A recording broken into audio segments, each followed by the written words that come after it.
અમદાવાદના રામોલ વિસ્તારમાં આત્મહત્યાની અત્યંત ચોંકાવનારી ઘટના સામે આવી છે।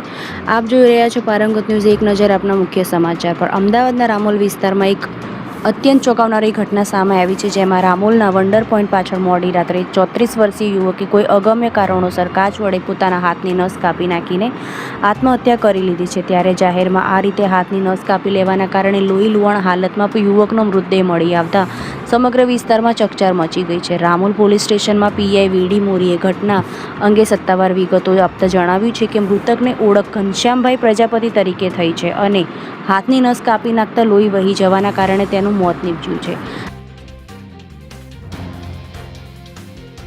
સ્થાનિક લોકોને વંડર પોઈન્ટ પાસે લોહી લુહાણ હાલતમાં યુવકની લાશ પડેલી જોતા વિસ્તારમાં દોડધામ મચી ગઈ હતી અને તાત્કાલિક પોલીસને જાણ કરવામાં આવી હતી। ઘટનાની જાણ થતાં જ રામોલ પોલીસનો કાફલો ઘટના સ્થળે દોડી આવ્યો હતો અને મૃતદેહને પોસ્ટમોર્ટમ અને હોસ્પિટલ ખસેડાયો હતો।